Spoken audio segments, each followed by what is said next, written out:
Hey, what's up, guys?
All right, so I think I think today what we're gonna do is we're going to explore an idea that I've been kind of working on, which is to make the attributes kind of more interesting to work with. Because a sub-attribute system, I think, is going to make it a lot easier to have more intricate interaction in characters, but that will keep it still formulaic so it's easy to follow, and to make the attributes still matter a lot, but what will matter more, well, not really matter more, but what will also matter is which attributes you choose to put your leftover points in, right? I really want that kind of stuff to matter. So what I think I'm going to do, like, this stuff over here is just some, like, sub ideas that I had, but I think I'm going to ignore this, and I'm going to go with the paired attribute idea. So let me show you what I mean. So, see if I can remember how to make a new canvas. New canvas. New canvas. So, we're going to rename this to attributes. And let me show you what I mean. So, what we're going to have is strength, dexterity, constitution, intelligence, wisdom, charisma,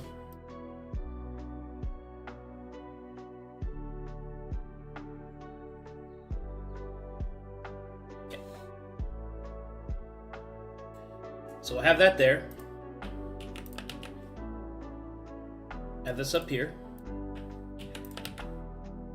What we're going to do is we are going to create a series of sub-attributes that I'm hoping will give me a whole new list of keywords to use to make quick reference to different parts of the game that people can more easily follow.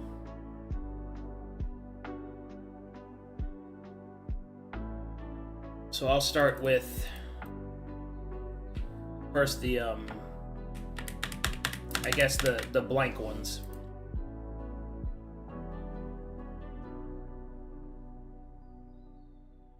Which will be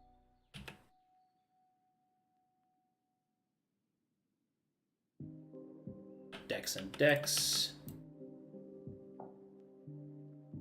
On Intelligence and Intelligence. Those will be my separators. Okay, so here we go. Let's start with some of the more straightforward ones. For this one, strength and dexterity, I was thinking of doing skill, representing the tied point of strength and dex together. Strength and constitution, I think I was right the first time to do vigor. So the idea is that strength and dexterity represent, okay, what happens if you have a character that has both strength and dex to wield their weapons if they're like a fighter, right? So they're not about raw strength, but they're also not about speed. They're about a combining of the two, which is skill, which will give me a way to kind of mix those two power sources together and kind of build up on that.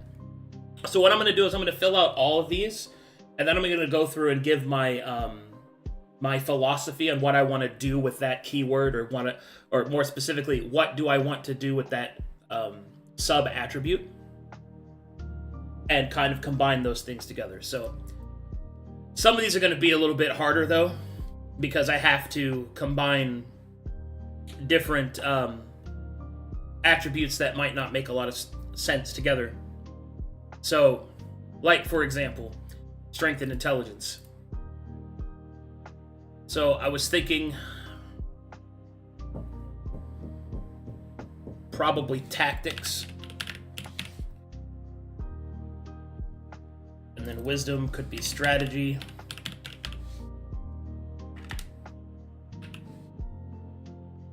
No, I don't think that's gonna work.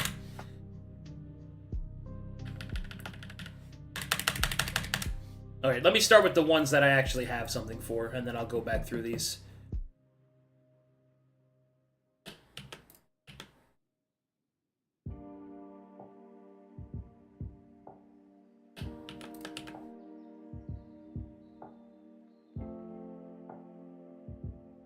Like, intelligence and dexterity is going to be initiative. Because it's about how fast you react, right? Which is both a dexterity and an intelligence. It's a mental and a physical thing. So that'll be initiative, which I can make an actual thing.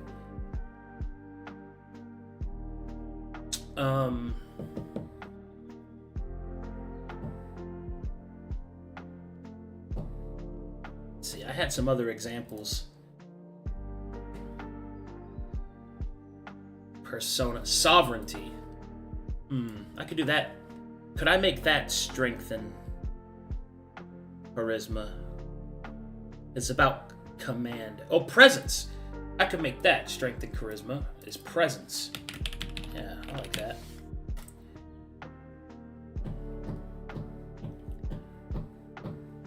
Let's see.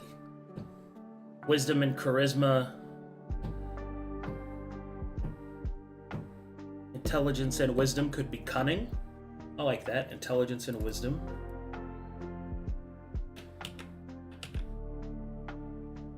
Charisma. Strength there. Cunning could be wisdom and intelligence.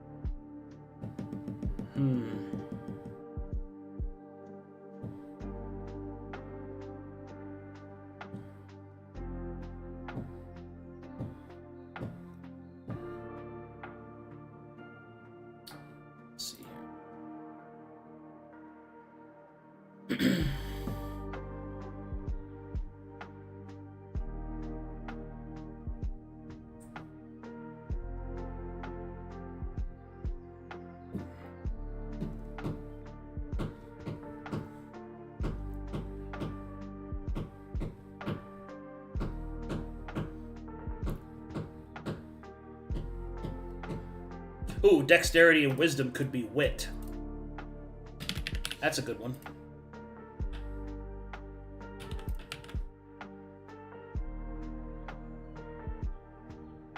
Yeah.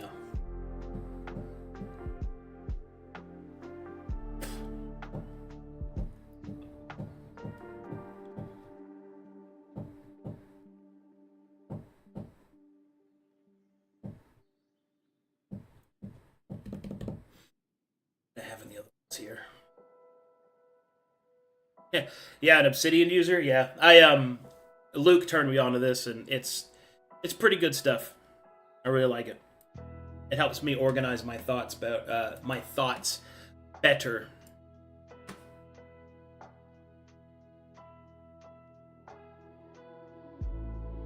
leadership, I was going to make wisdom and charisma. I think that's good. Or maybe not leadership, maybe sovereignty.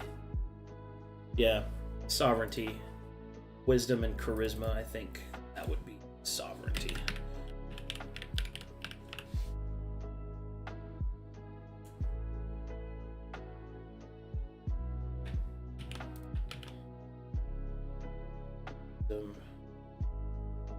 Charisma.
Yeah, con and wisdom would make sense for willpower.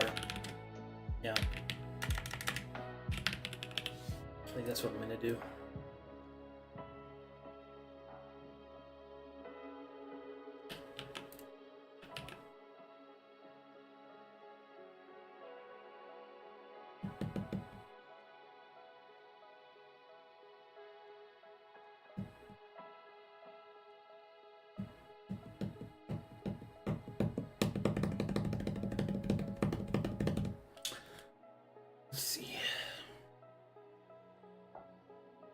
Oh, dexterity and constitution, stamina. That's a good one.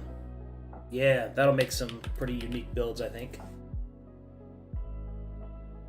Dexterity and, yeah, about endurance, stuff like that.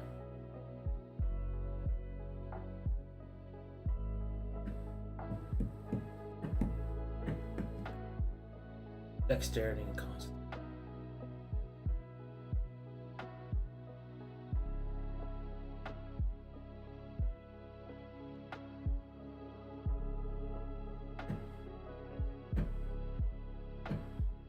Oh, strength and wisdom is resilience.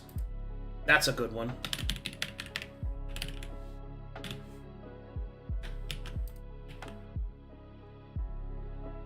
I like that.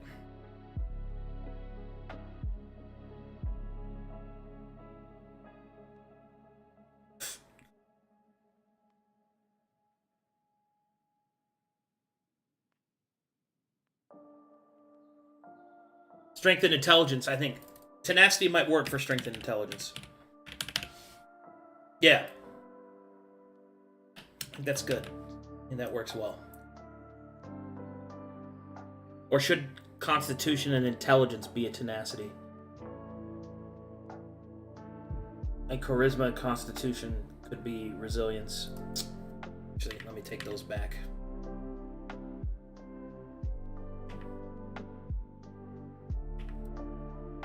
I want it to be more offensive. Constitution and wisdom and yeah, resilience and tenacity are more defensive oriented.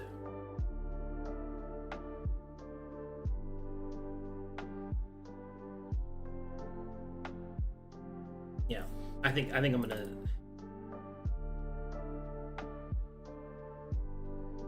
Constitution and intelligence is no, actually. Constitution and charisma are already willpower. So constitution and wisdom, yeah.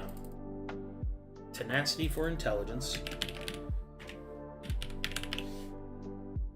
And for wisdom, resilience.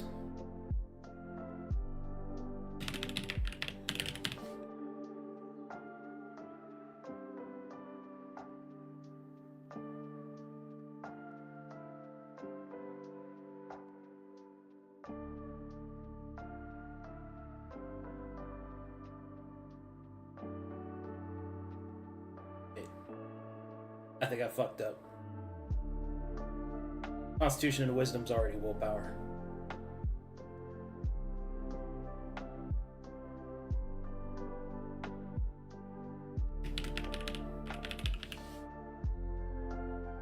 So it's intelligence and charisma. Well, charisma could still be resilience.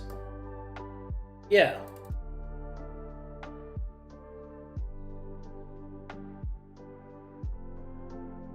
Being able to laugh it off. Yeah, I think that's...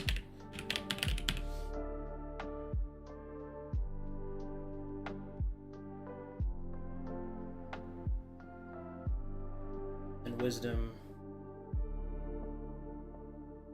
Constitution. Intelligence.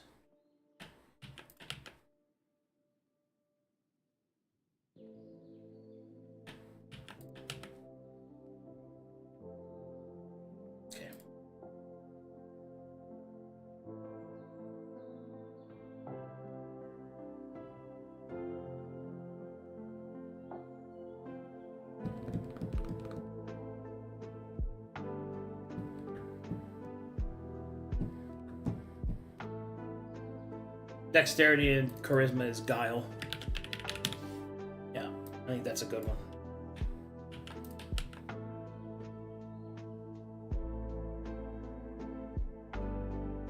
Dexterity and charisma.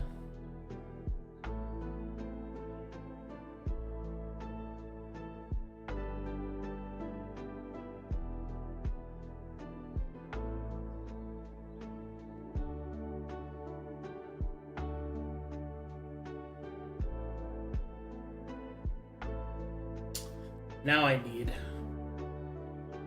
intelligence and charisma.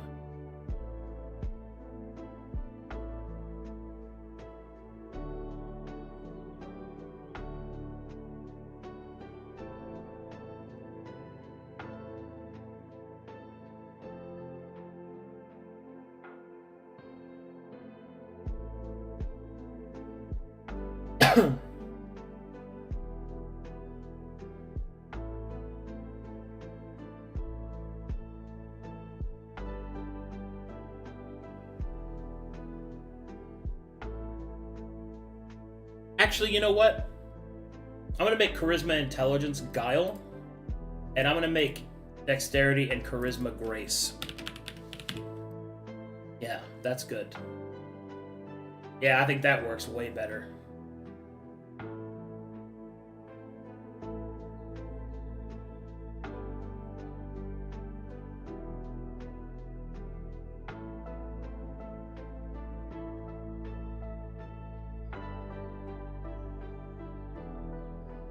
Wait, did I fuck this up again? Damn it. Dexterity and...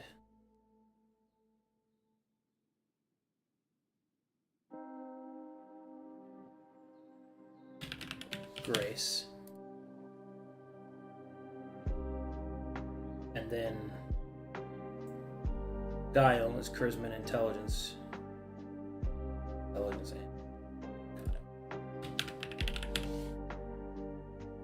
that works.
Hmm.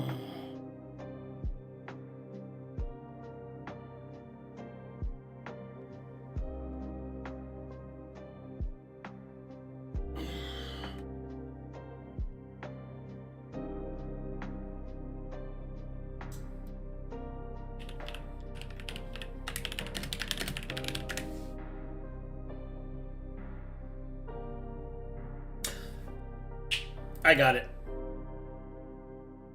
Intelligence and strength. Competence. That's a good word.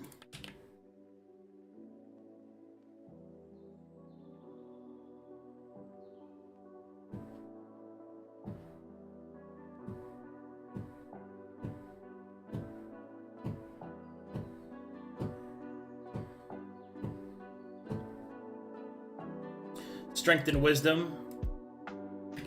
Authority. Yeah, good. All right, I think we got something. What do you guys think?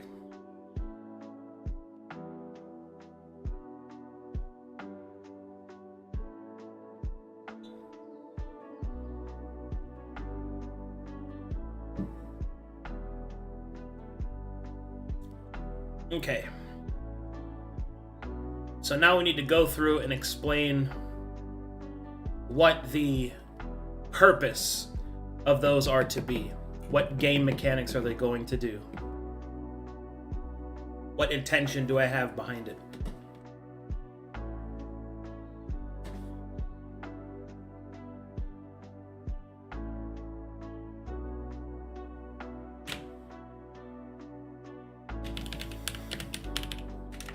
What do the sub-attributes govern?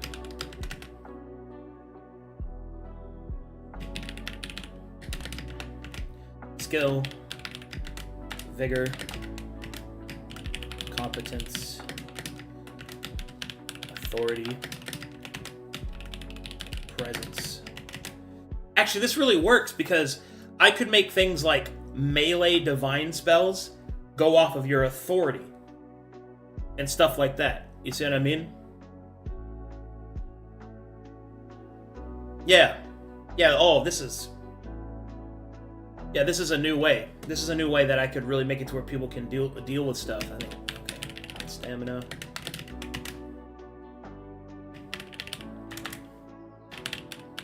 Initiative. Wit. A grace.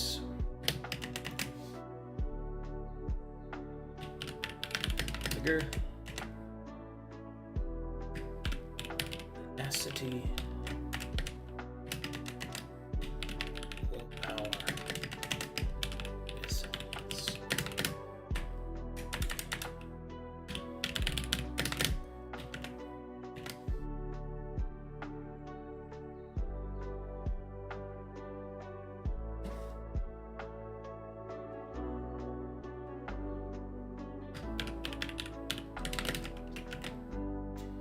Guile, cunning,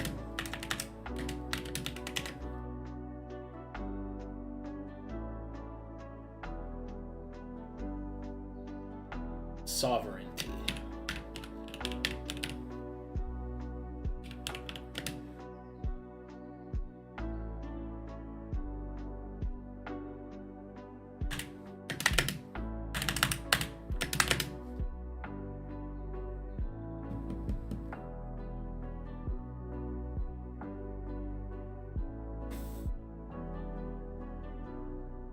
okay.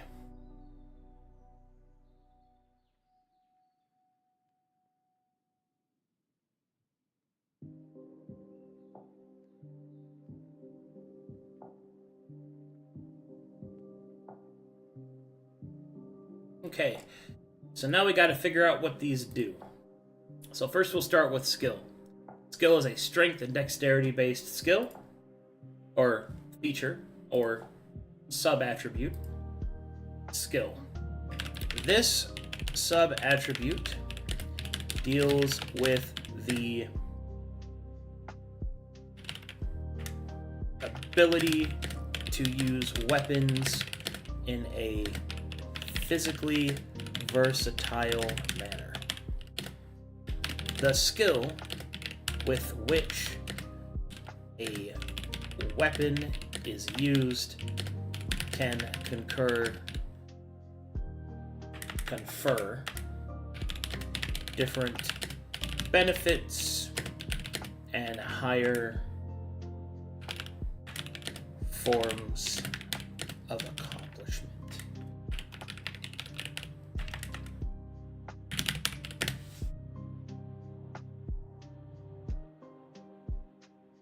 So now I need a mechanical example.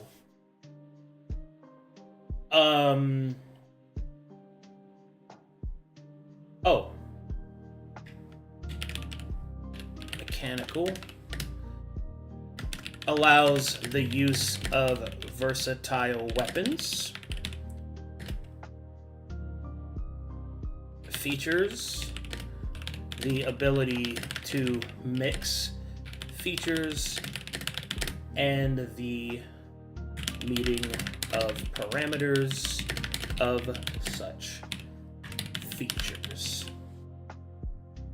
So let's say I made it to where in the tricks and masteries you did something with a longsword, like use Mordhau, right?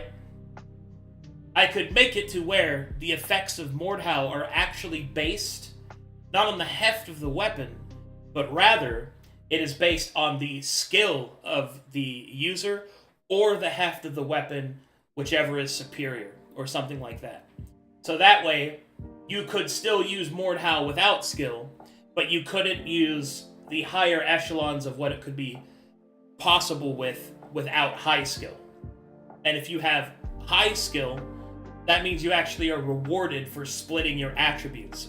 Because remember, that's the overall vibe I want to go with in this, is that there is an actual reason to splitting skills, or more specifically, there is a specific reason to use your off-meta build choices.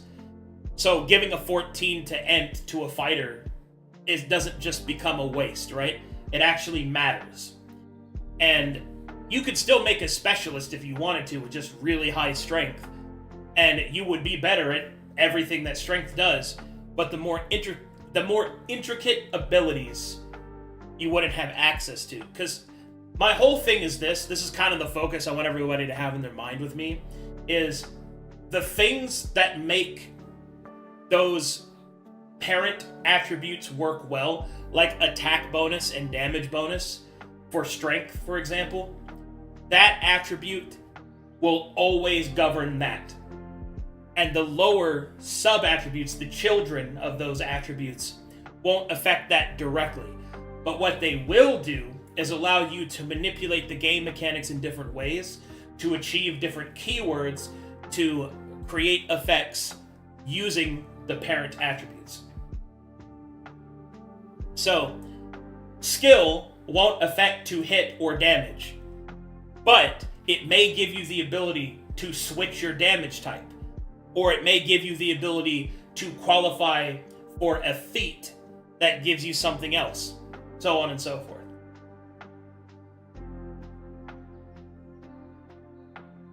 That's kind of the direction that I want to focus on, really.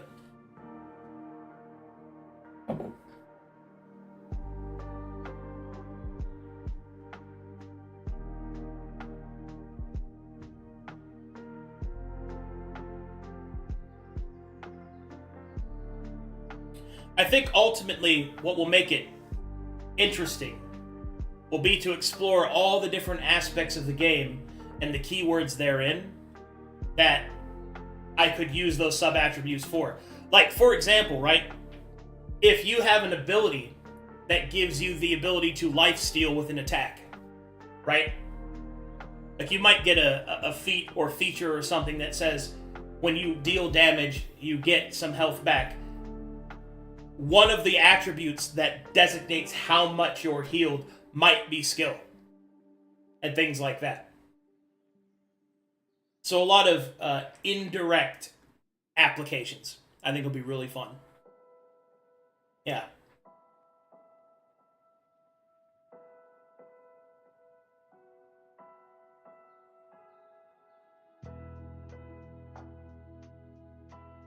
Skill is kind of an awkward word choice. That's true. There's skills. I could use prowess. Prowess is essentially the same thing, right?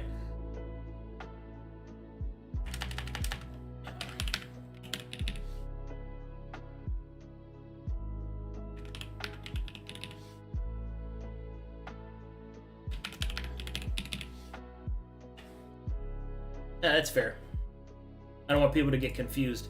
The whole point of me making the system like this is that people don't get confused. That, and it can be built in Foundry.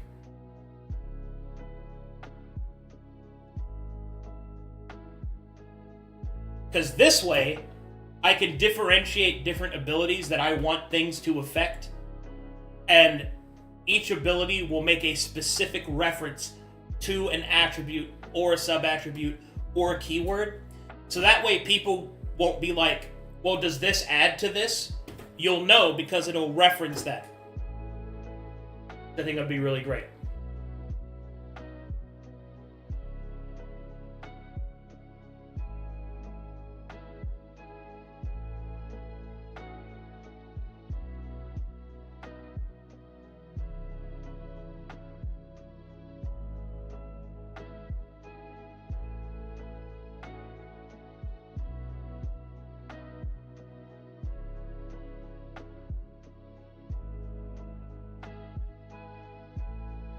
The idea is great, but the problems might emerge when it comes to players building characters. There were already people struggling with Corvallis builds and choices within. And when it comes to adding nuance, it's great, but can also get people confused with too many different mechanics. But that's essentially the whole point, is that there aren't that many different mechanics. There's just different formulaic applications of the numbers, right? So, at the end of the day, the thing that matters is your strength enough and what your bonuses are. Like, those things are all basic and can be added, like, pretty easily together. And the system that I've built around this makes everything more formulaic, and that players actually have less things they have to worry about when they actually build their character, right? And another thing to keep in mind is that if I make this formulaic enough, that in Foundry, it can be built easily. That means I could make a character builder in Foundry, so that people that actually want to make characters can do so in Foundry, which will do all of the heavy lifting for them, and they just have to make choices. While I do think that some people were confused about the Corvallis system, and it was a lot of processing time, I think the number of people that had the level of trouble that I would consider unacceptable is very, very low compared to how many people enjoyed immensely the complexity and nuance that the game gave them. What I need to do is make the nuance as least confusing as possible, and elevating people's imaginations in how they can complete the character that they want, and how they can mechanically build it and feel as if they built it and that it is viable to do so.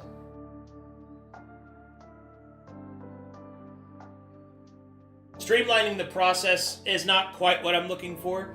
What I'm looking for is lowering the confusion factor, so that people don't have to sit there and memorize all these abilities individually. They just have to memorize a few keywords. And essentially make it read itself. Like, does this apply to this? The only way it will is if it has this keyword. That's the idea, at least.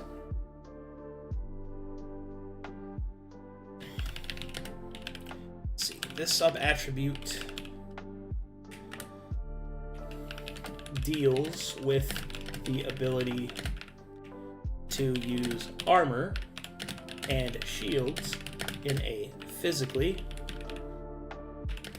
versatile manner.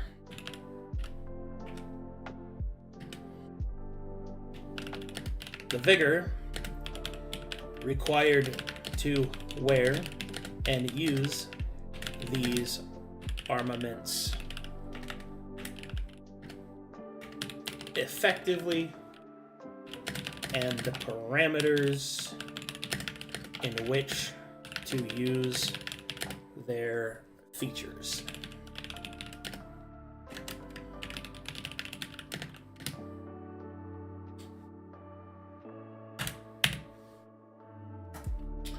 Mechanical, the parameter used to determine access to armor and shields of their various types.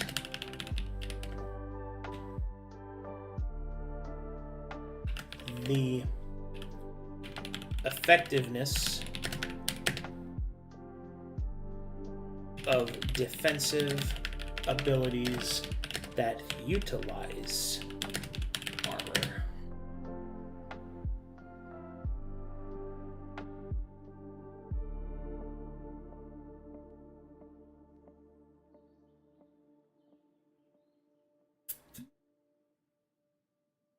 So for Vigor, I think what would be really interesting this time around would be that you can't wear the heavier armors without a higher vigor, which is something I'm probably still going to keep. But something else I might do is that effects that you use that utilize armor, like Fighting Spirit or its equivalent, are not going to be just level based. They'll be based off of your vigor. So that way, characters that actually have vigor can interact with the game space based off of the combined potency of their strength and con, rather than just one of them being higher.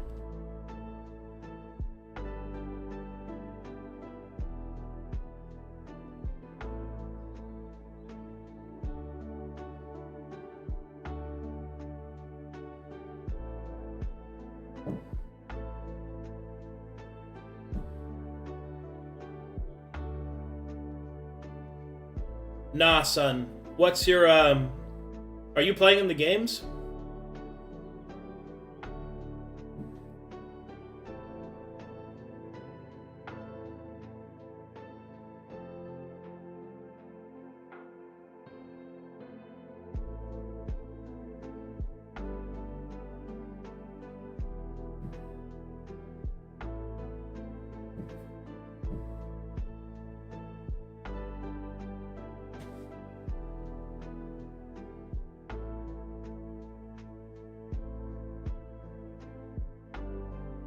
Okay. Let's see.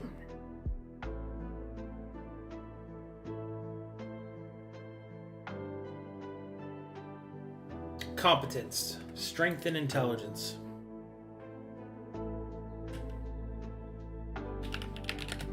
This sub-attribute focuses in using physically inclined abilities more effectively, specifically on things that have resource pools from a physical source.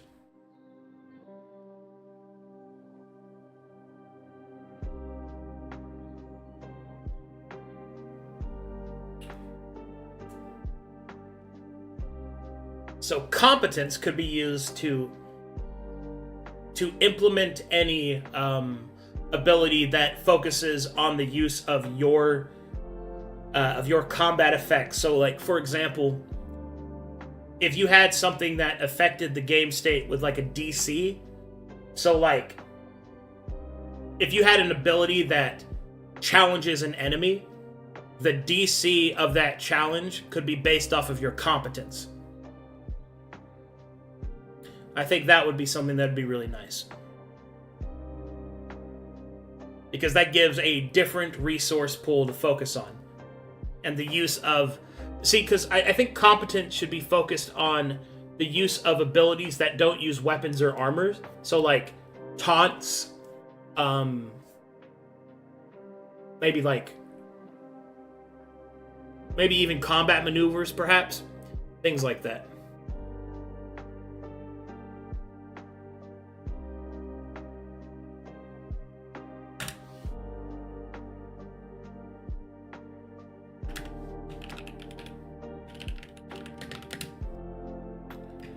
focuses on the augmentation and potency of physical effects that do not utilize armaments.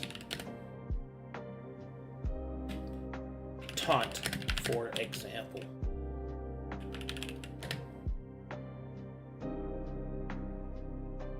Taunt and combat maneuvers for people.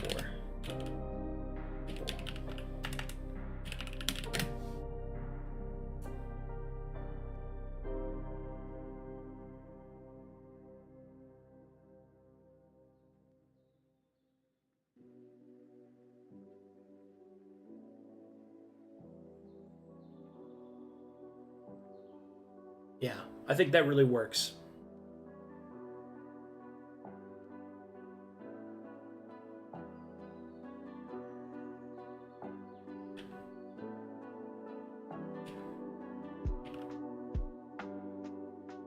Okay, so authority would be this sub attribute deals with the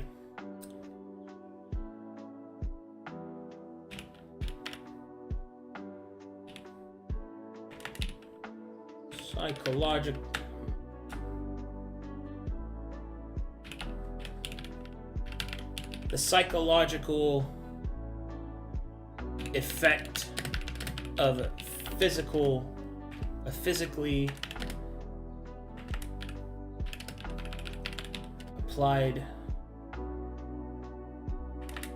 abilities. Its effectiveness and potency.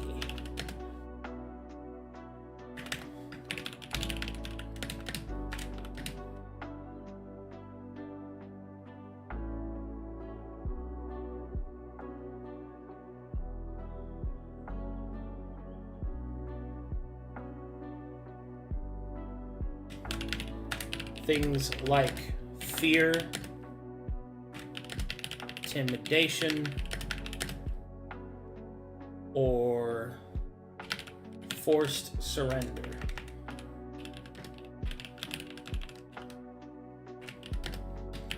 May also apply to melee spells.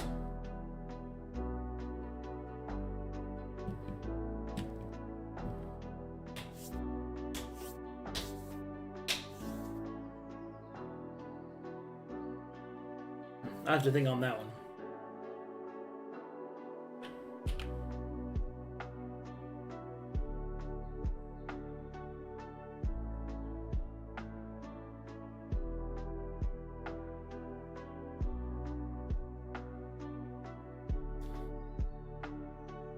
Okay, presence. This one's pretty easy. This sub attribute deals with the supportive effects of physical actions and abilities on yourself and teammates. And allies.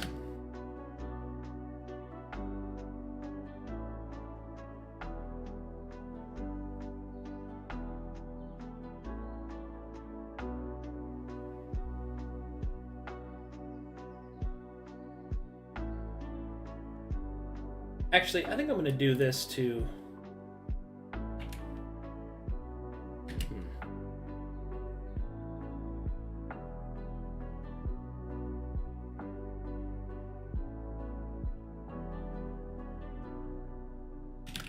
allowing to counter their effects and dispel them from targets.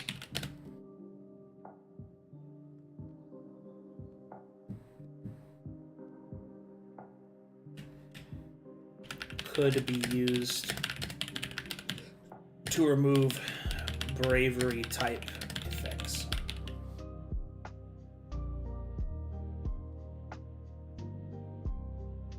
Yeah, I think that's more accurate.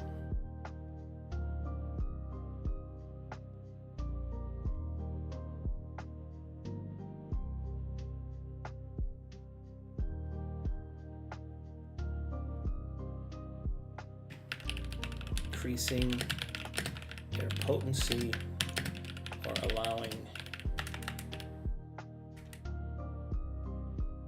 qualification of parameters.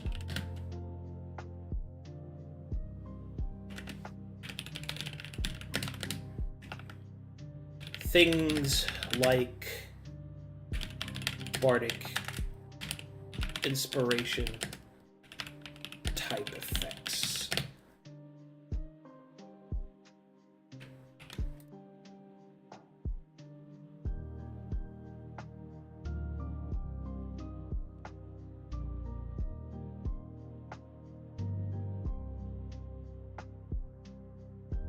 Yeah, I like those.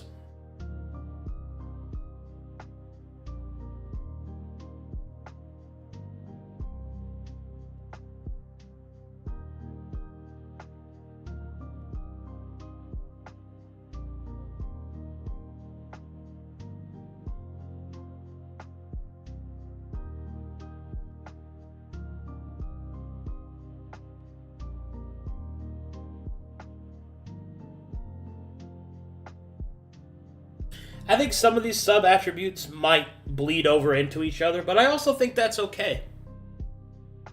Because some of them are going to also fill those kind of different roles for different combinations, which I think is fine.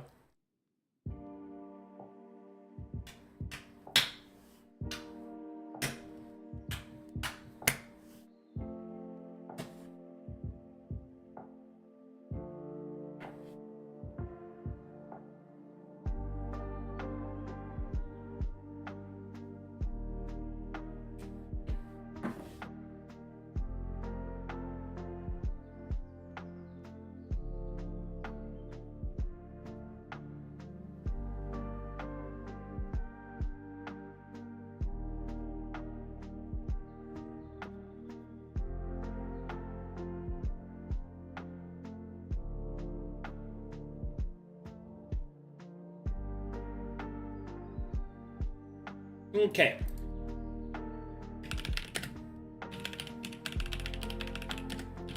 Deals with the use of physically straining resources that affect things like movement and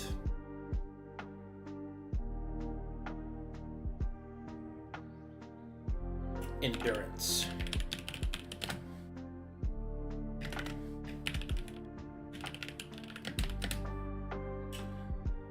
Used to resist exhaustion, to use dash actions, and things of that nature. Oh, so here's something I thought about. Let me know what you guys think. So, one of the changes I'm making to the system is I'm changing how dash works. So dash is no longer an action, but rather you can dash a certain number of times in combat, equal to probably your stamina, but some number of times. So instead of using an action to get somewhere, you can instead use one of your dashes to just double move. And the idea is that that gives you a resource pool that you can work with to do different physically taxing things. I don't know if I'm going to call it dashing, but it probably will just be stamina. But I think that would be really cool because it means that people won't have to worry about using like a hard action economy to reposition. But still, positioning is still very important because you don't want to use a otherwise pretty precious resource. So,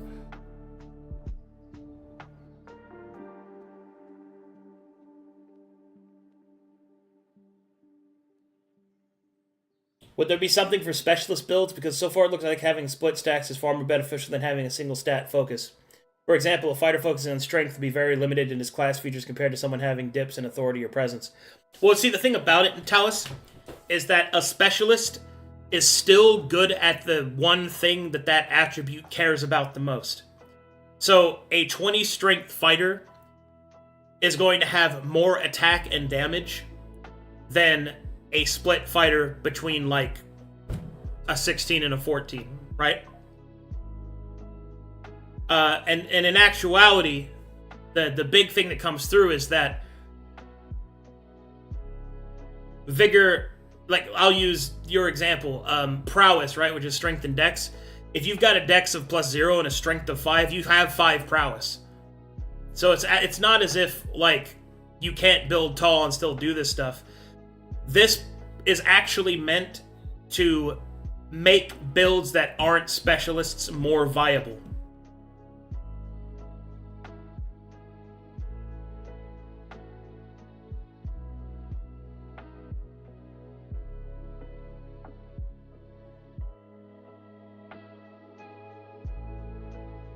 The other thing to keep in mind as well, since some of you probably haven't seen this yet,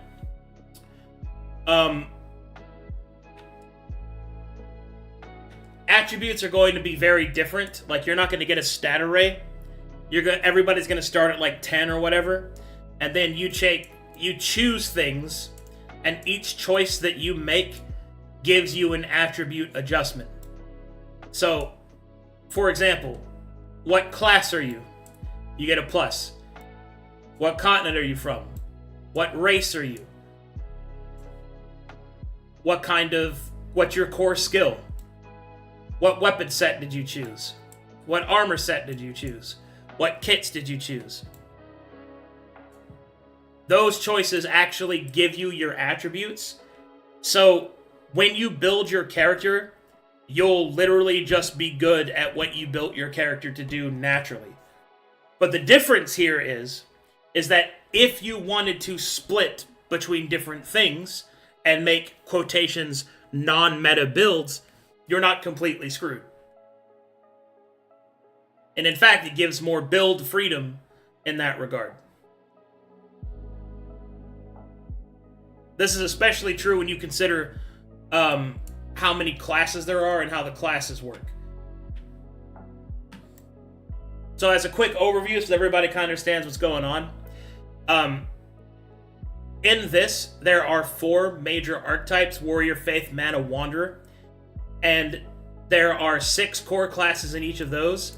A class for each of the continents, and then a class for each of the core skills by taking a core skill under one of those roles. So that means you'll be able to choose from 8 classes, depending upon the role that you choose. You choose 3 of those, and that's what you level up in. So to use the Warrior for an example,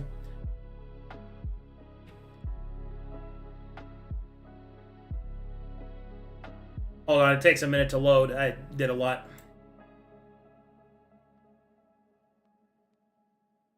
Okay. So to give you an example, you choose 3 classes from this. So let's say you went Knight, Gladiator, Soldier as your warrior. That means at level 1 you get all this stuff. Or maybe only 2 features from each class. I haven't decided that part yet. And then each time you level, you get 1 ability. And so you end up crafting the character you want to be as you level and as you do things. So I'm not too worried about people picking the attributes that they want to, quotations, specialize in. It's more so I want to give people benefits should they choose to go off the off-beaten path by making split attribute builds not only worth playing, but viable to the but kind of they have their own unique thing that they can do that you can specialize in if you want.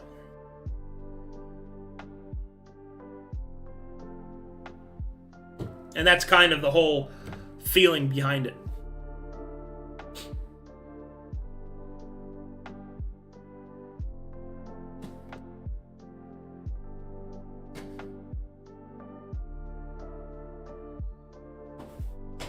This also helps with other space design. Like if I want to make magic items and stuff, they can affect one of these attributes, which gives me a lot more design space.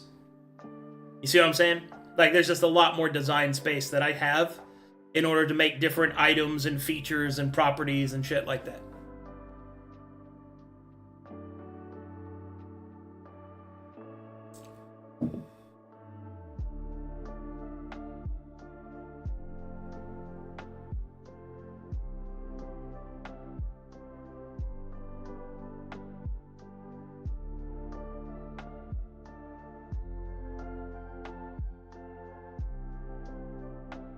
Okay.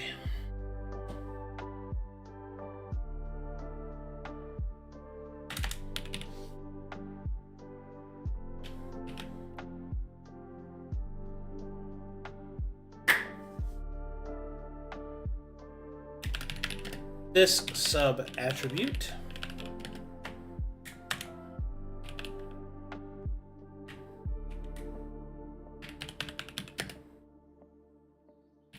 deals with initiative, order,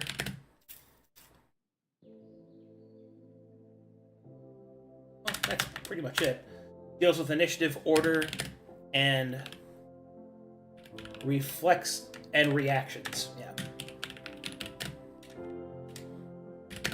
The potency and parameters to qualify for certain abilities will also be affected.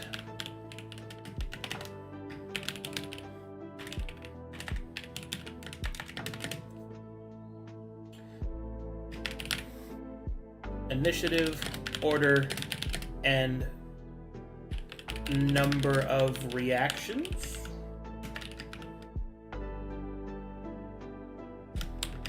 I.e., tax of opportunity.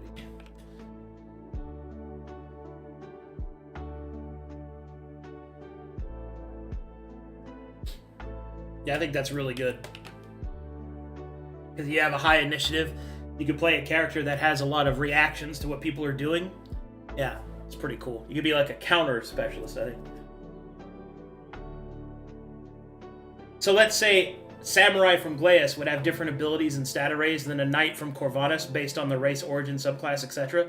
Yeah, exactly. So here, I'll go back to this to kind of give you the rundown.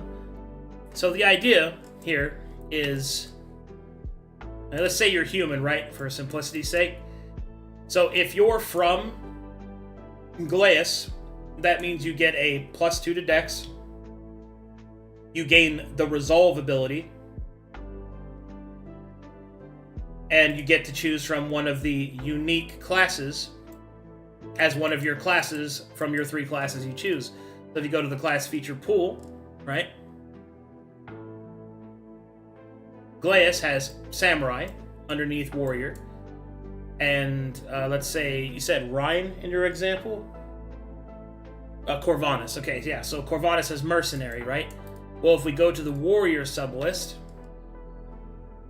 so that means if you were a Alenclaest warrior, a warrior from Alenclaest, you have the 6 core classes you could choose from, but you could also choose Samurai, which gives you Alenclaest Weapon Specialist, Fighting Spirit, and Parry, Bushido, Resolve action, stuff like that. But you could also just not be a Samurai and just pick one of these 6 up here and still be from Alenclaest. Like, it's completely up to you. But if you did choose Samurai, then you would be different from someone who chose Mercenary from Corvinus. The whole fact is that each route is viable. My whole hope is that people have to go through a gratuitous amount of effort in order to build a poorly built character. And by what I mean by that is an inviable character. You guys get what I'm saying?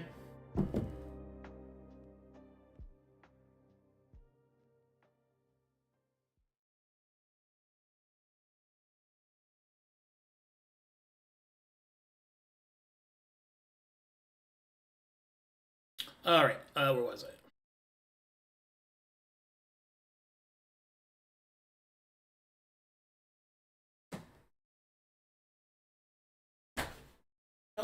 music turned off.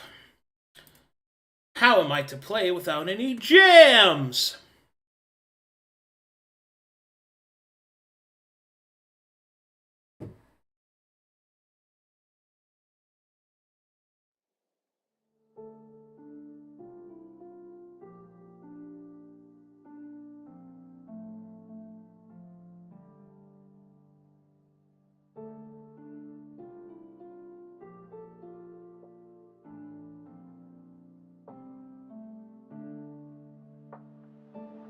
That would be a heck of a balancing nightmare to keep everything in check.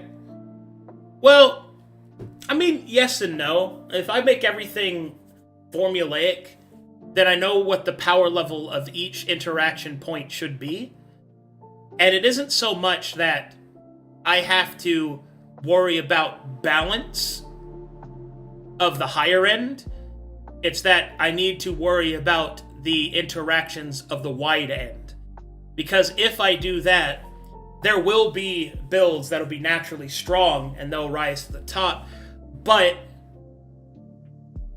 they won't invalidate other builds either.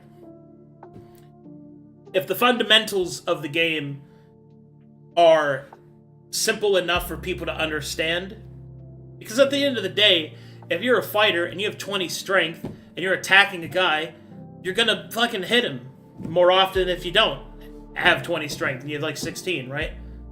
So the whole balancing there is I want to make sure that I will admit what I'm proposing to do is hard and it might even be impossible, but I want to have the simplicity of understanding the game, but the depth of keeping people interested in this system. You know? Like, to really expand on just how intricate you could get. But the difference between a min-maxer and a more casual approach is not so great that it completely invalidates one option. Or the other route I could take is make it to where your character is always strong no matter how you build it, because of how the attribute system works. So there's that as well, and I'm kind of trying to do two different things at once that way. My philosophy always has been that everyone's a min-maxer. Nobody wants their character to do poorly at what they do, unless that's specifically what they're trying to roleplay, right? And the only difference between a non-min-maxer and a min-maxer is experience.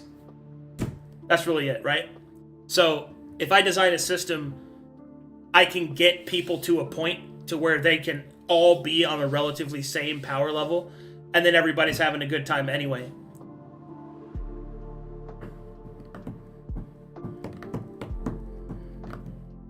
That's the idea. And also, people's opinions on what's viable and what's not will be drastically different from each other. So I'm not worried about making those people agree on something. It's, I know what I want players to be capable of, and what the floor, so to speak, of this should be, and that's what I'm going to focus on.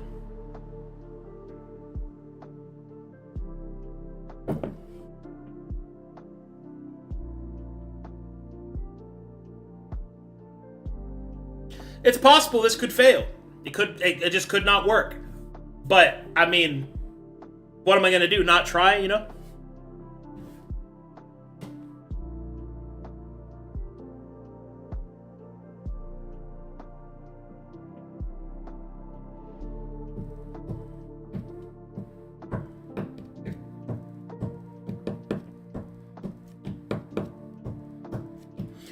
Plus, Corvallis really taught me a lot about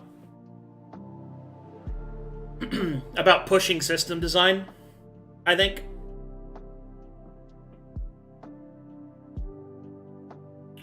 And I think that using those lessons is really going to help me shape this new system.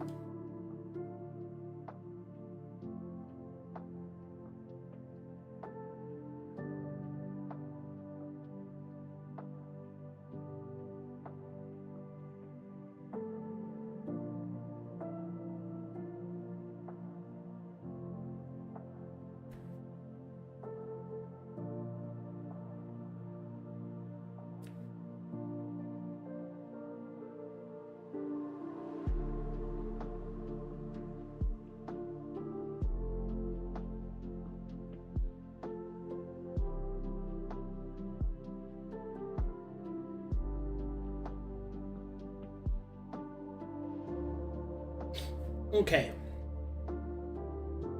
So wit is dexterity and wisdom.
Okay, and when is this system going to be used?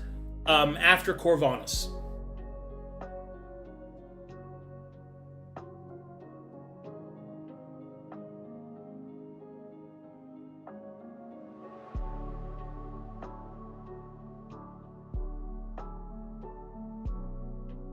Bye-bye Wizard War. I mean, it's not like it isn't going to happen, but I just won't run it there.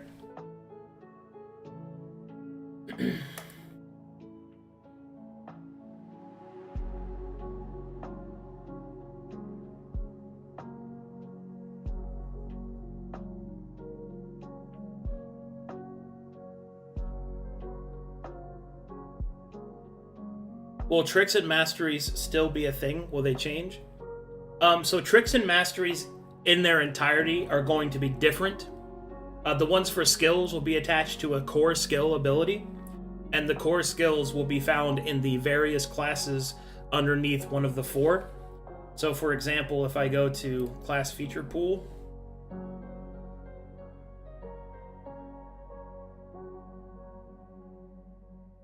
so let's say you chose your core skill was acrobatics. The warrior acrobat is the dancer. The warrior faith is the bell tender.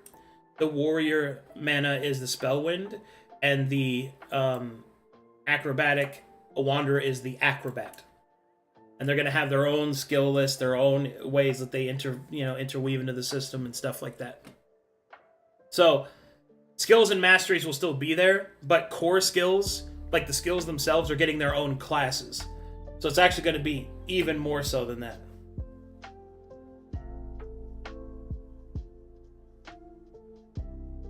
How long approximately? How long approximately what?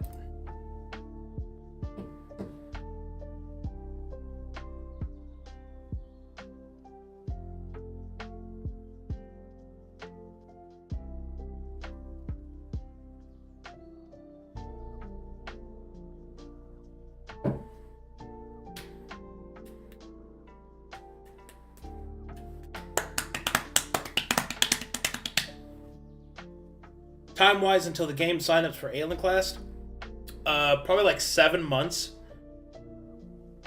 Like, because I have to finish Corvanus, and then I'll have a break period, where I'll have to write out all the new content, which is why I'm working on Alenclaest now, because that's how much work I need to do for that, is that I'm trying to do this part now. So, you got a while.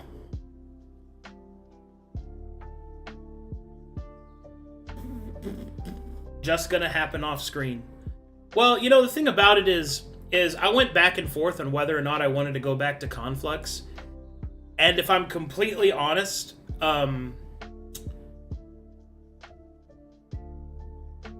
I don't think people enjoyed Conflux as much as they have Corvinus.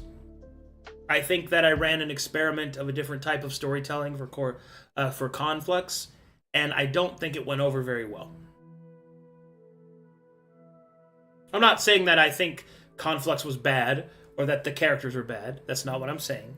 I'm just saying that the type of storytelling that I did in Conflux, I don't think was as good, and I want to experiment with something new.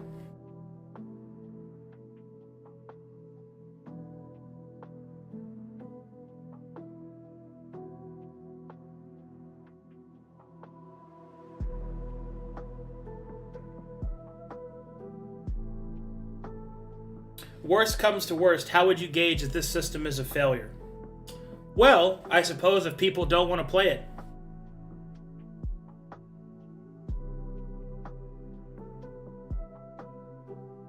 I think that's really what it comes down to.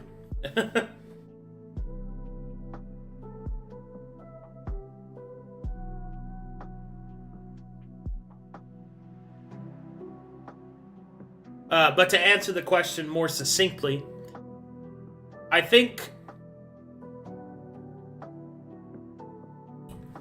it's going to come down to how many characters people make, how much they want to play those characters, how many. I guess it's not really something. There's no like singular failure point, I guess. I think it just really comes down to how engaged players are in it, you know? And my experience with their level of engagement.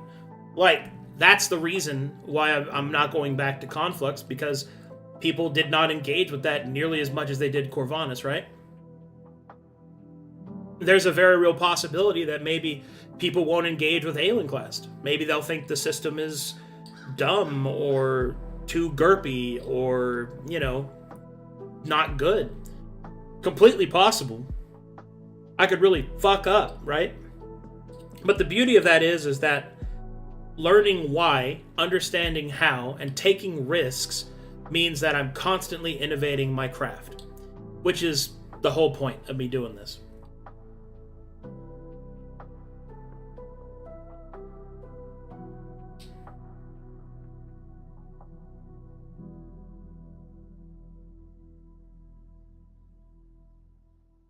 Yeah, I mean, at the end of the day,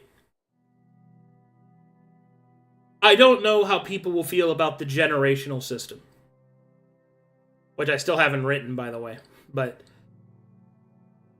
I think there'll be different levels of interest, different levels of... Oh, what would I call it? Different levels of trepidation.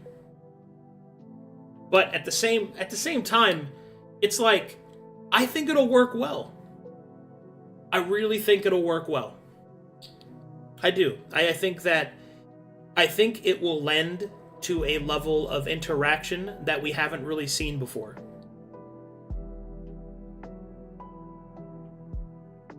Or at least a level of interaction where a player gets to interact with their own accomplishments through the guise of a different character within that same play time that person is playing in.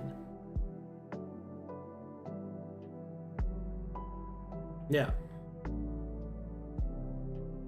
The generational system, question mark? Okay, so let me explain what we're planning for Alenclast. So essentially, and before I go any further, understand that the entire thing is under works and none of this is set in stone and may change drastically or completely. But the point is, the generational system is basically people will play characters for 1 year, get to the end of their storylines, and then those characters will retire because we do a 20 to 40 year time skip. And we do a 20 to 40 year time skip, or 50 or even more than that maybe, in which all of the things that the previous characters accomplished were able to actually get made. Like the city's built up, their various factions are established, and things like that. And then everybody makes new characters, which are the sons and daughters and progeny and apprentices, or just brand new characters completely, that will enter the player pool, that will enter the next chapter, and they are generational, right? So the idea is that, let's say in year 1, you played a character that became a famous knight. He married a prestigious noblewoman and had a family and established a noble family, right? And let's say that player was Gaz. Well, in the second year of play, Gaz cannot play a character that is the son or daughter or whatever of his previous character. But anyone else can. So the idea is that you don't play with the accomplishments that you made for yourself. You play with the accomplishments that others have made. And you kind of trade it amongst each other. So the idea is that you build a legacy for your children who you actually won't know, because they'll be played by another player. So what ends up happening is that we'll get a lot of natural character-driven storytelling, or at least what I hope there will be, natural character-driven storytelling, where different characters will enter the storylines previously made by other characters, by other players, right? And it all becomes really mixed in together, with all sorts of different intrigue and like drama and like cool things that can happen.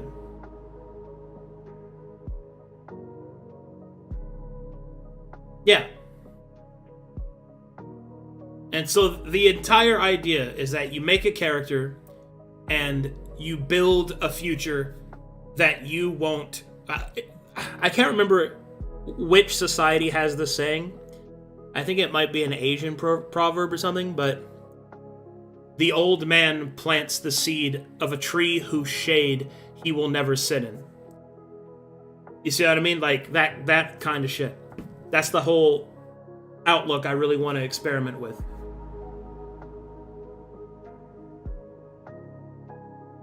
So everybody's backstory past year 1 is actually kind of written into the world, like in real time. You know what I mean? And I think that would be really cool.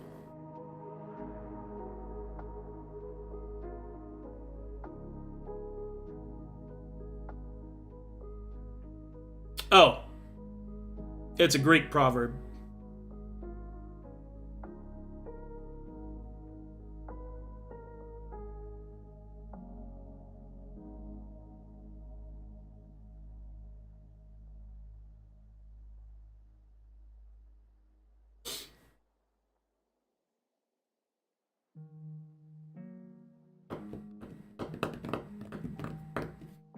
Will anything change with regards to playstyle of the game in regards to social encounter and exploration?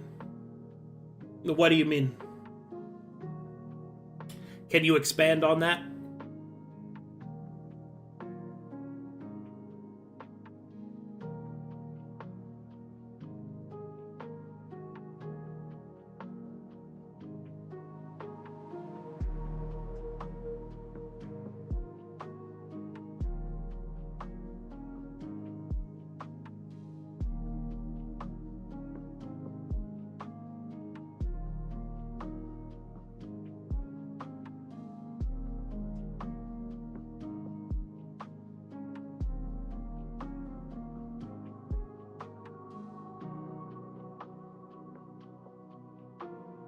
Okay, let's see. Wit.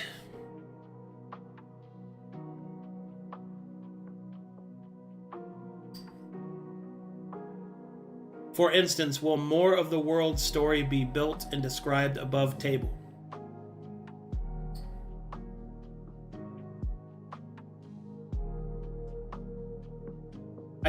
I still don't know what you mean. What do you mean by more of the world's story?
Well, I think for Alenclaest specifically, what's going to happen is I'll probably write a bunch of information ahead of time, which will be from the perspective of divinations and explorations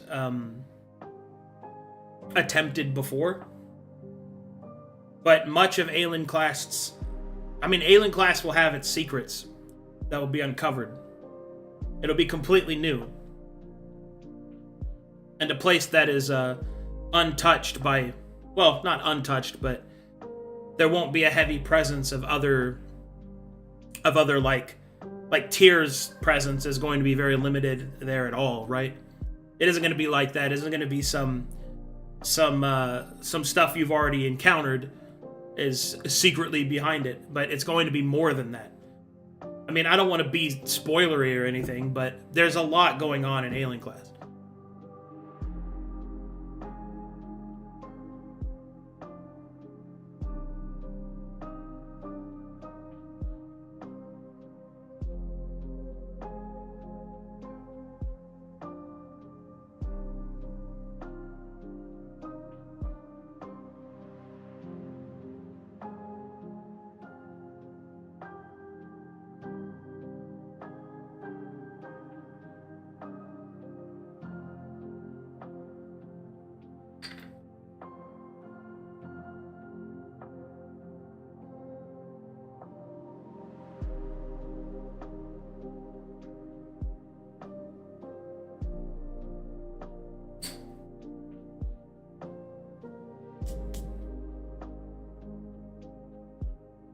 Basically, Waymaker. I think you're getting the idea.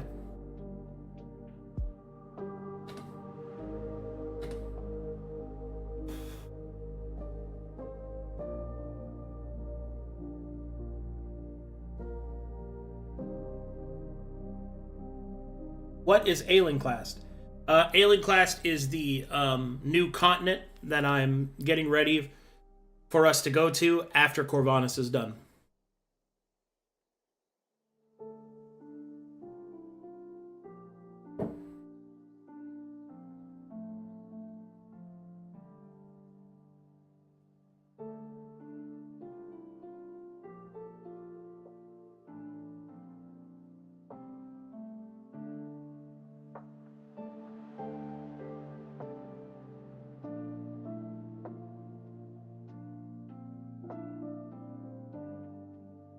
Whoa, thanks for the gifted subs there, Sonny.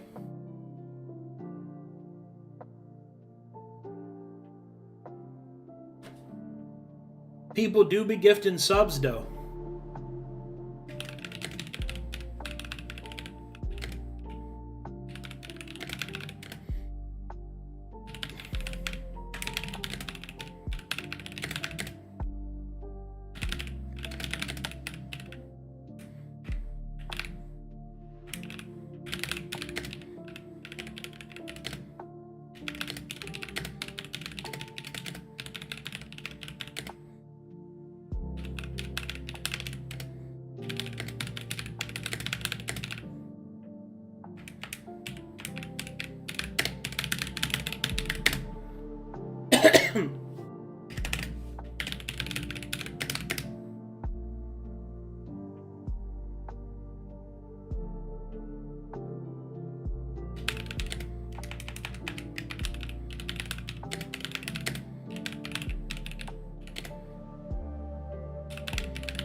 I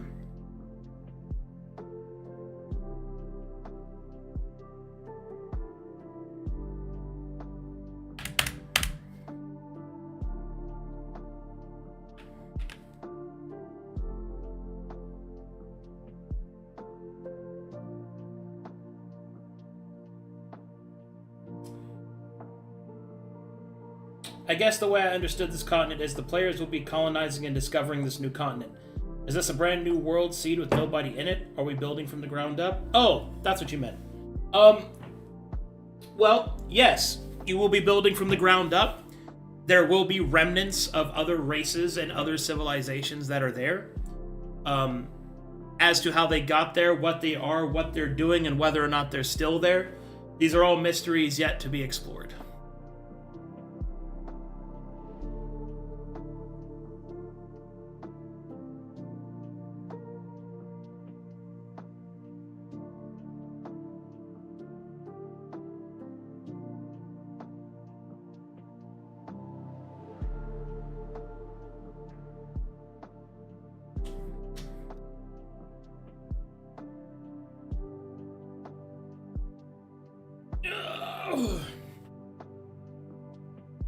Man, it's been a while since I've gotten some subs, man. Let me tell you.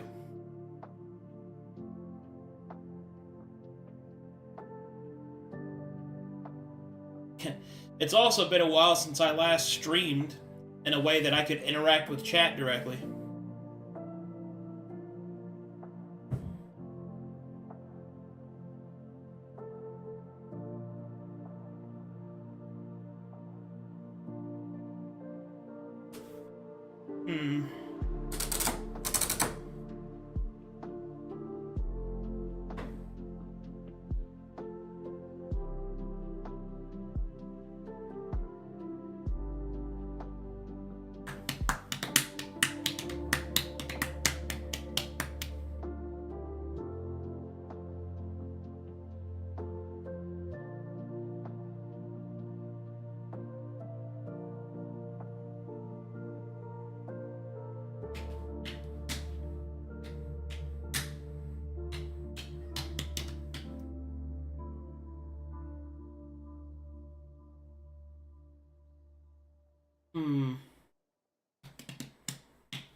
I'll just sit and think about some stuff for a second, chat room.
What gave you inspiration for this new world? What do you hope to achieve?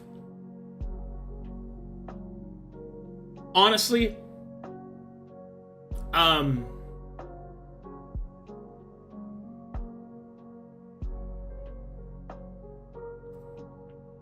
really like Kingmaker-esque games. I like, trying to build up from nothing type of thing. And so much of my other continents are so well established that it really doesn't give a lot of space for players to make something new.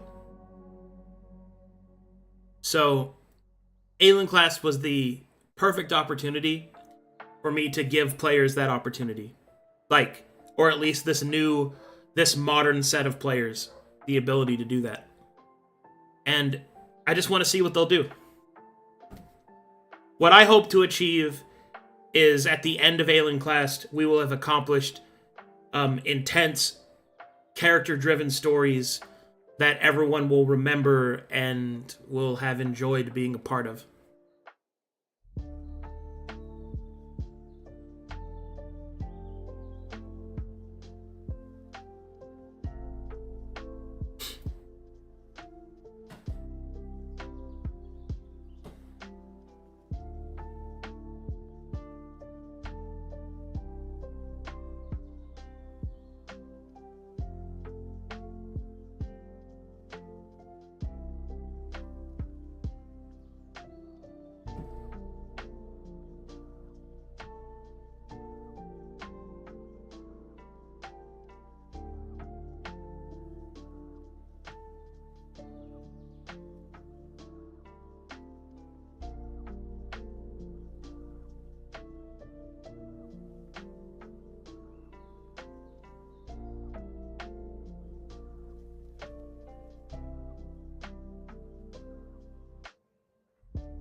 Oh, something else I've kind of been messing around with chat room is dealing with a new way to kind of incorporate death saving throws,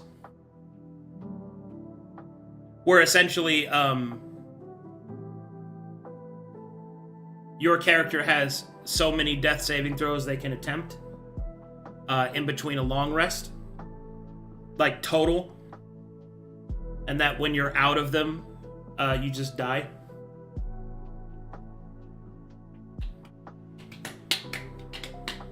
It's something I've been kind of experimenting with.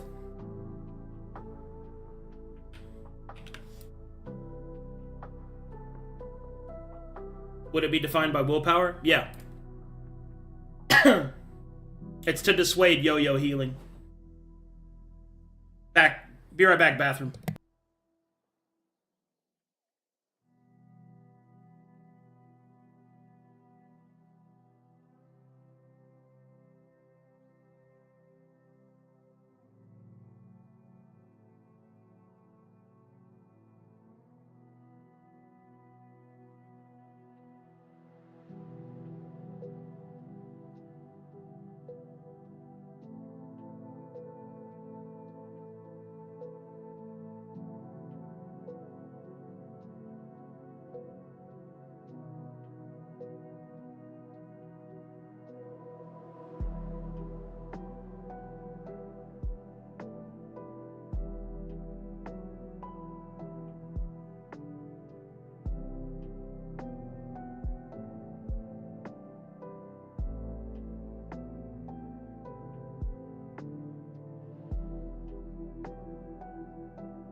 I'm back.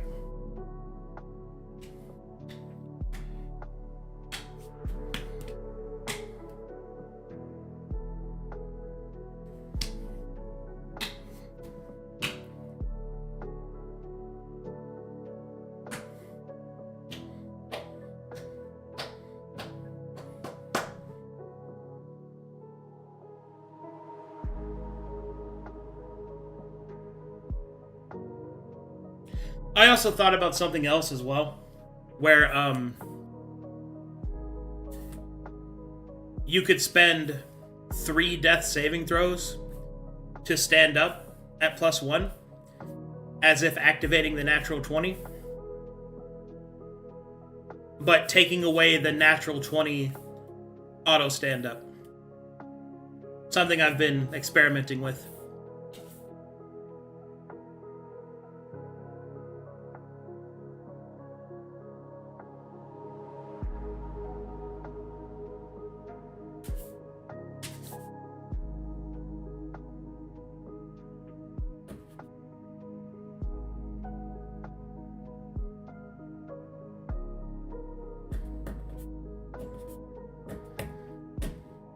Because I think it'd be cool if you had like a death resource you could work with, you know, a dashing resource you could work with, physical and mental resources that you can work with, to kind of give players the ability to really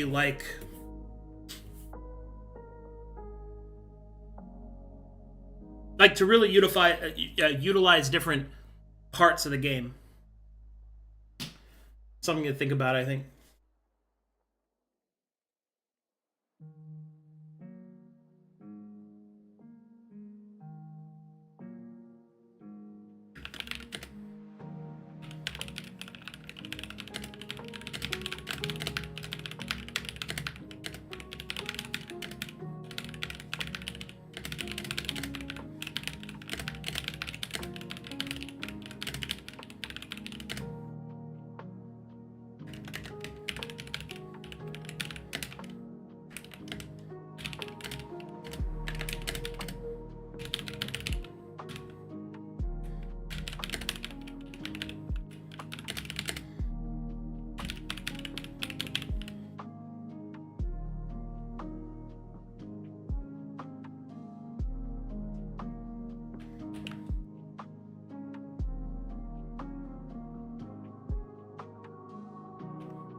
You have an idea in your mind where all the continents are? Yeah.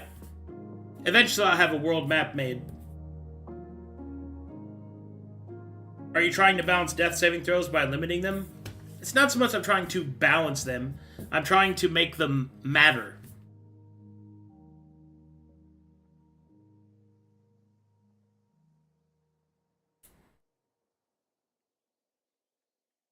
Basically, if I make death saving throws more precious, it makes healing more important.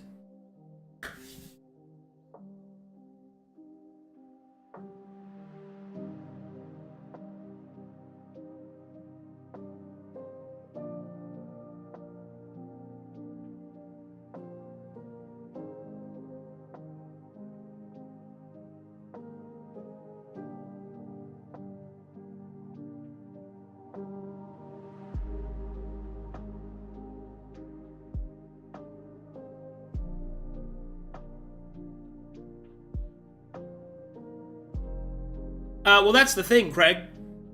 By making it a limited resource, that's another part of the design space that I could manipulate. So I could make one of the class's special ability to be able to restore death saving throws, or a feat, or something like that, right?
All right, we're finished.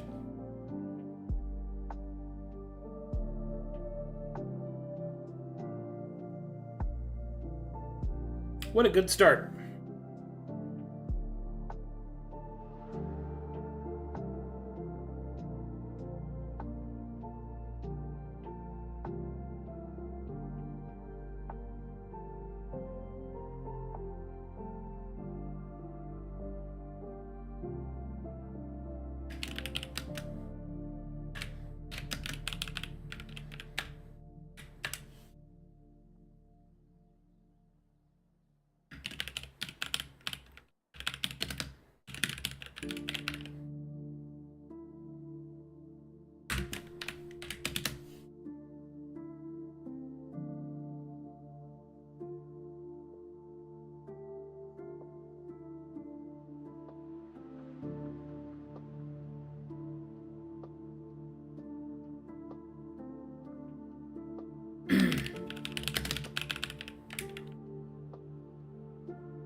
A sub-attribute is determined by the total of both attributes minus the difference between those attributes. So if you had a 20 strength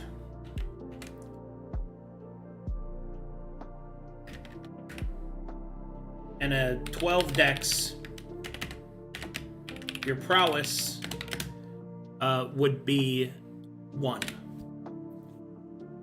So you still have some prowess, but if your strength was 16 and your dex was 16, you would have a prowess of 3.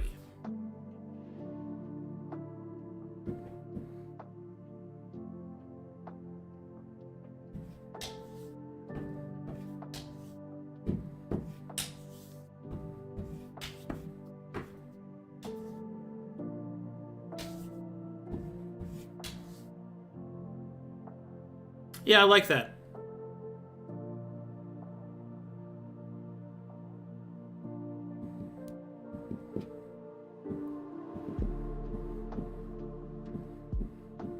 Wait, no, this would be 2.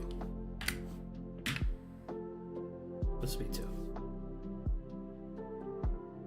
It's 5. Yeah.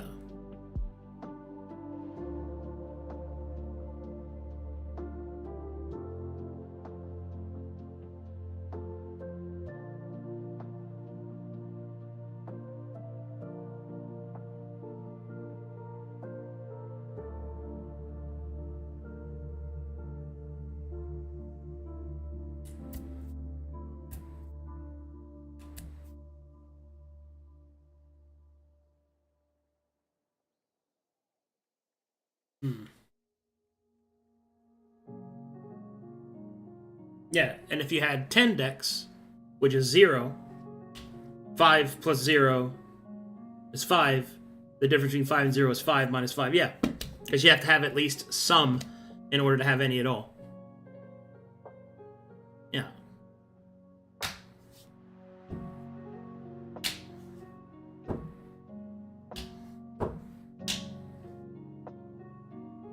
Wait, no, was I right? That's right, that's 1. Yeah, that's 1. Yeah, because 5 and 1, difference is 4. 5 minus 4 is 1. Yeah, okay. Yeah, I was right. I was right the first time.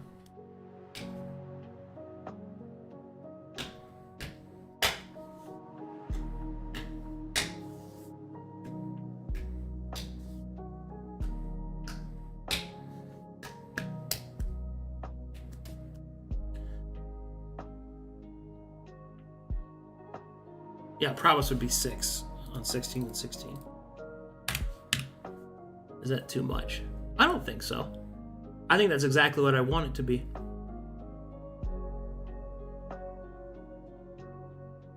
Yeah, because the specialist character has a +2 more to attack and damage.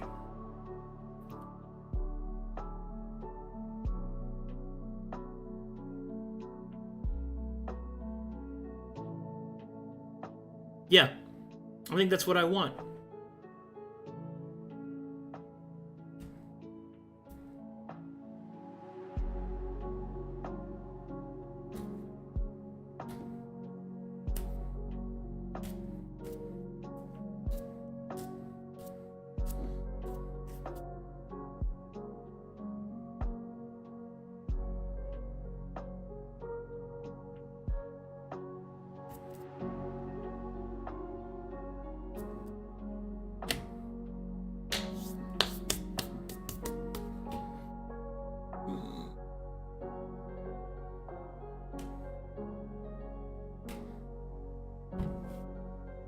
Okay, what about Vigor, though?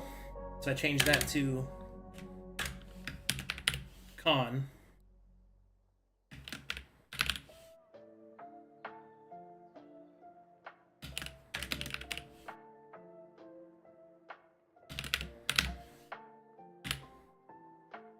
Well, if I do that,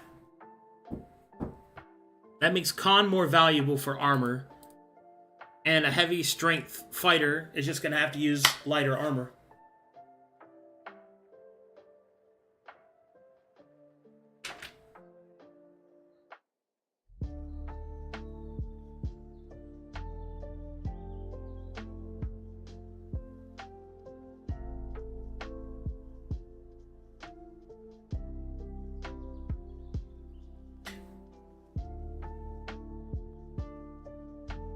Yeah, Vigor would be too.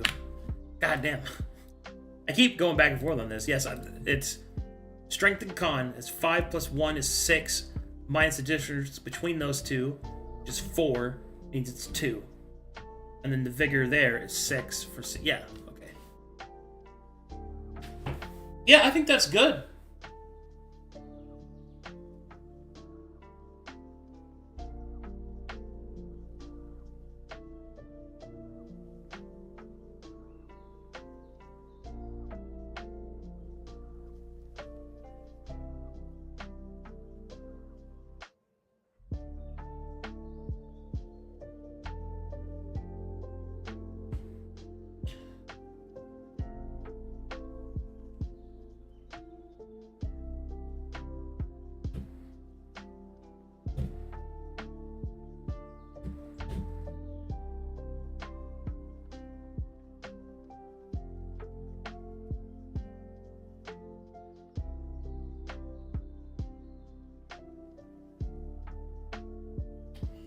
Yeah, having a high stat makes you good at the base thing, but bad at the subs. Yeah, that's the idea.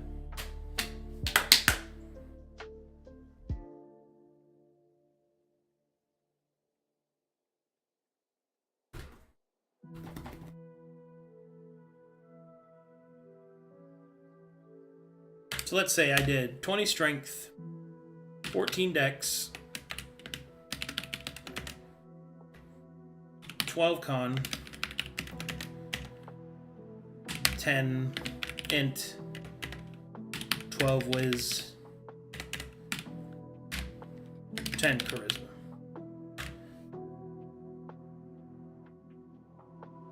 You're a two-handed great sword wielding fighter, right? Okay, super easy. So let's see if I can spot check this shit. So let's see. Strength and dex difference. That would be 5 plus 2 is 7. The difference between 5 and 2 is 3. So 7 minus 3 is 4. So you'd have 4 prowess, between 20 strength and 14 dex. Dex and con, you'd have, what is that, 1?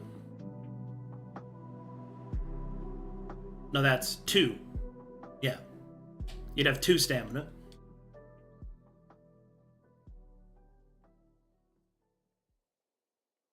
And then for dexterity and wisdom, which is wit, you'd have a little bit of there too. You have 1 there, I think. And then between con and wisdom, you'd have 1 willpower. Yeah, I think this works.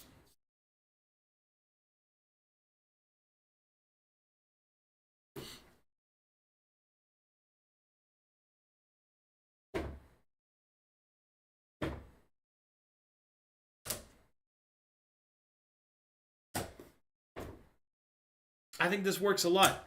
You know, and I can make different aspects of the game available to those different characters, different parameters, increase the playability, make the interaction points different. Oh, you know what I could do?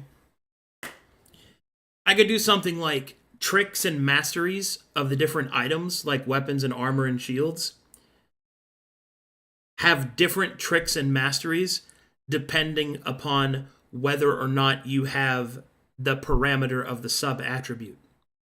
So using a longsword, we all have a different trick or mastery if you have a high competence versus a high prowess. Yeah, that gives a lot of design space.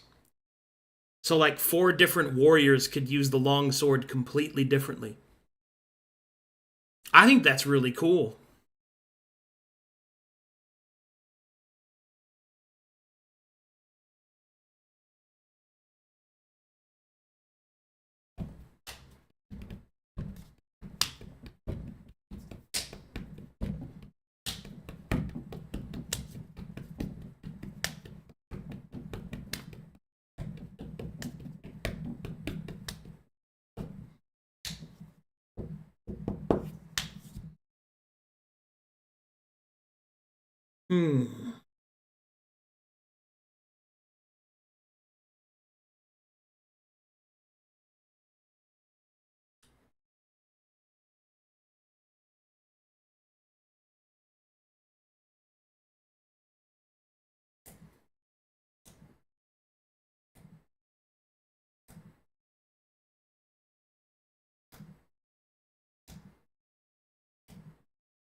Doesn't this equation just simplify to lower stat multiplied by 2?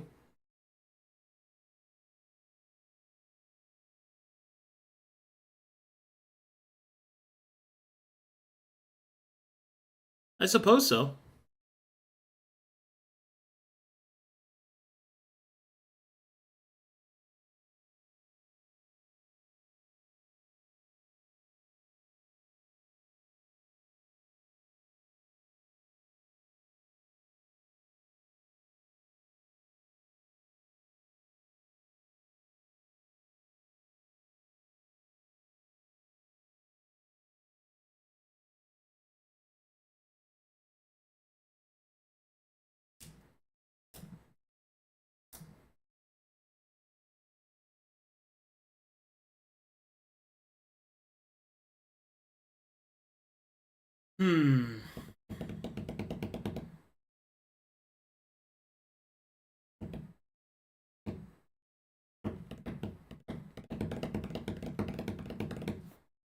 Now, combining this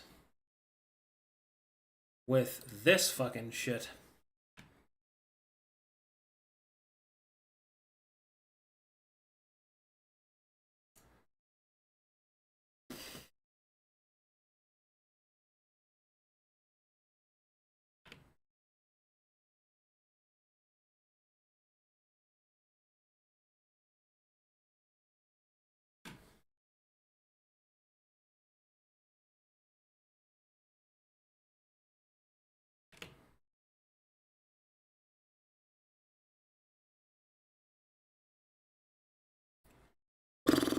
Man.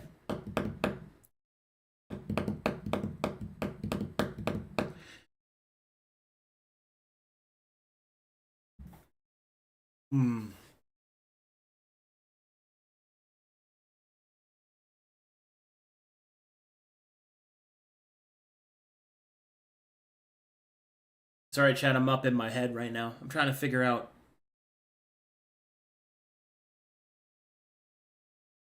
No, I think this is really cool. I really do.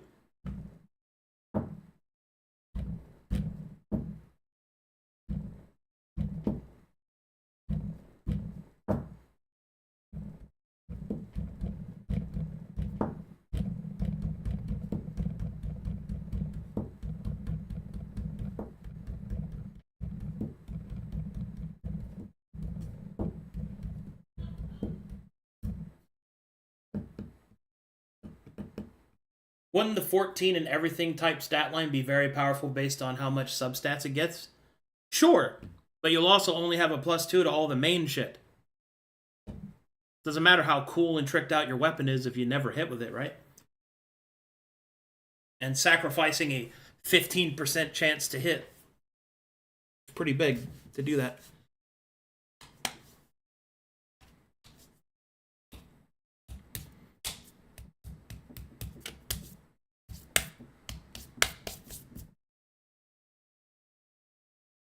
I think I figured out how I want to do the class system. So as mentioned before, you choose 3 of these, but the big thing I was always stuck on was what to do with these abilities at the beginning. Do I give it to where you take 1 from each of them? But here's what I think I'm going to do.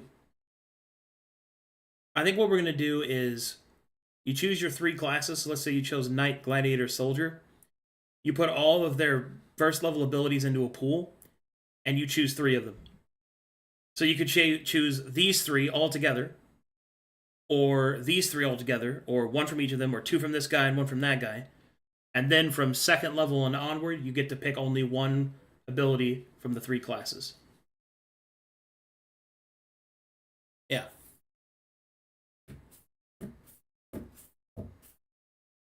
Ladies and gentlemen, we got him. Yeah, I think that's how we're going to do it.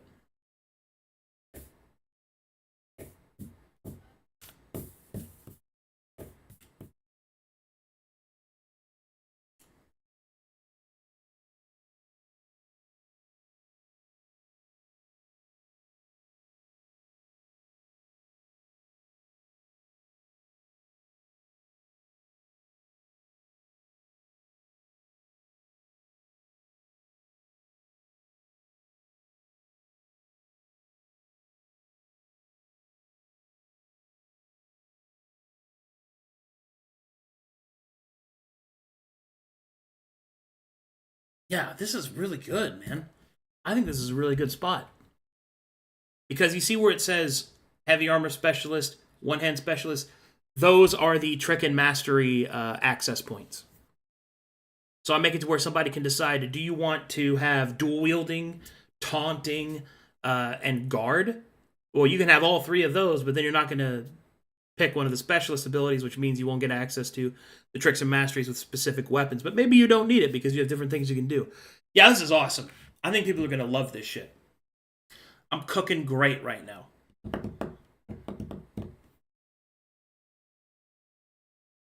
And then that combined with the number of keywords that I want to add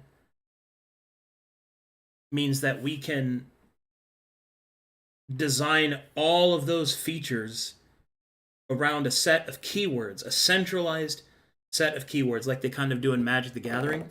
And then that way, people will know what an ability does because it has the keywords to describe what it does.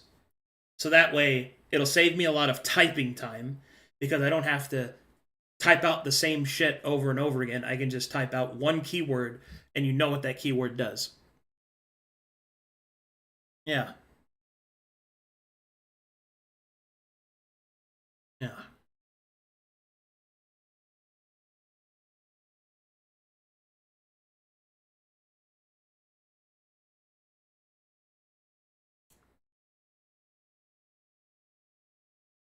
Oh fuck, I forgot about the vagabond.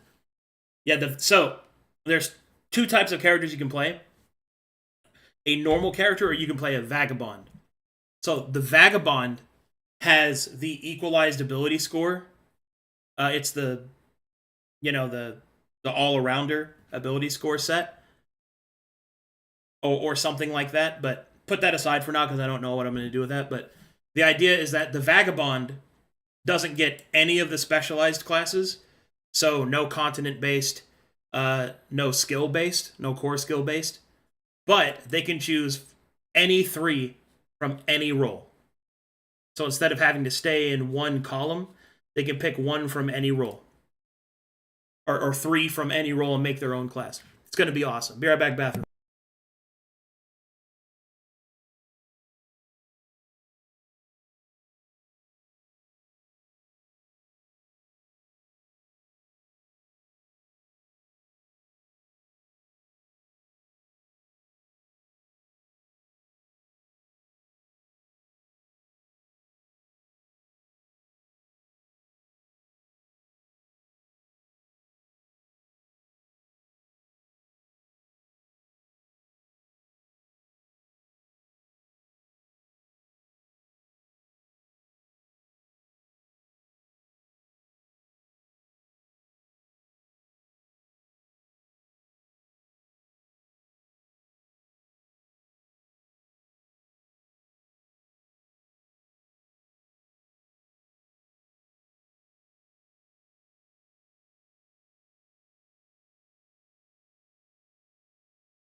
Yeah, I'm back.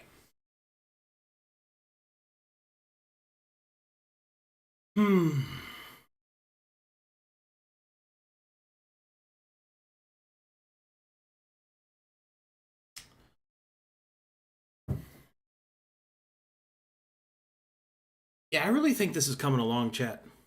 Like, the work I've already done, it's really starting to expand outward onto it.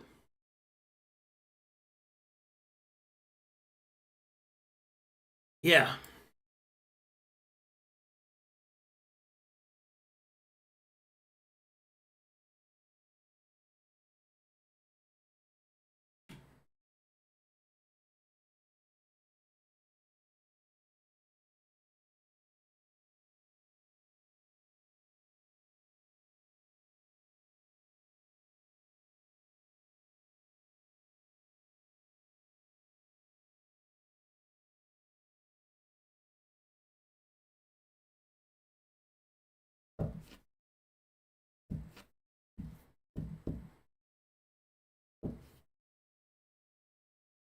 Hmm.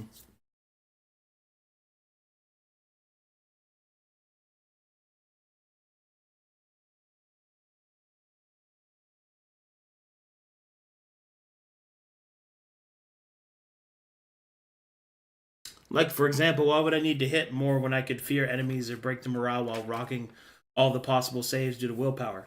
Quite simple. What if you're dealing with undead? They're immune to fear. You see what I mean? Things like that. No character will have everything that they need at all times. Not every character is going to have an answer for what's in front of them.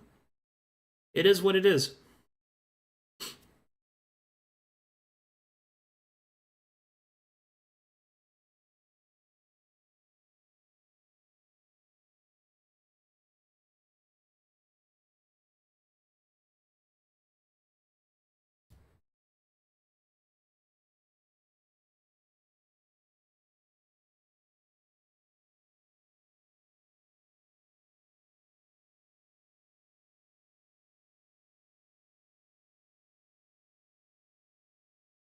Hmm.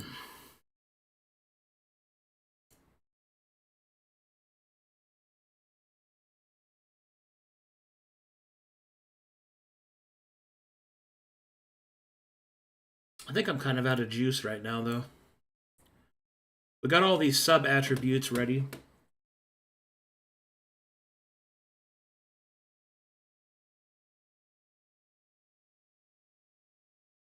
You have probably been asked this, but what are your thoughts on the 2024 5e?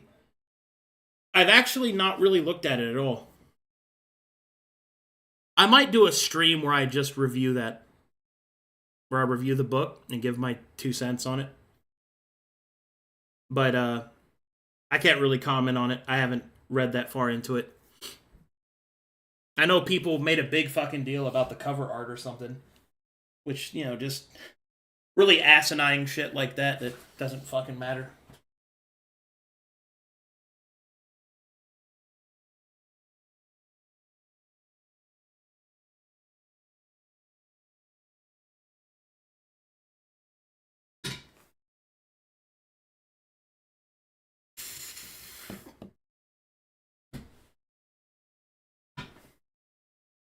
But yeah, I think that's what I'm gonna do. Is I might one of these stream days to fill in the missing games. I might do something like I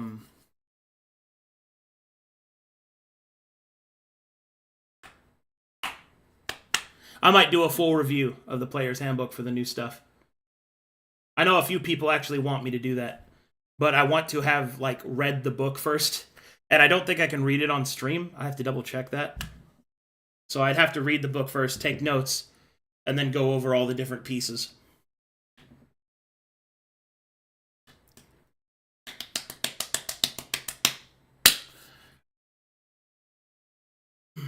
But yeah, this was a solid 2.5 hour stream. Sorry it wasn't longer, guys, but I think that's all I really got for you right now. I need to think on this some more in a space where, you know, I don't feel bad where I'm not talking.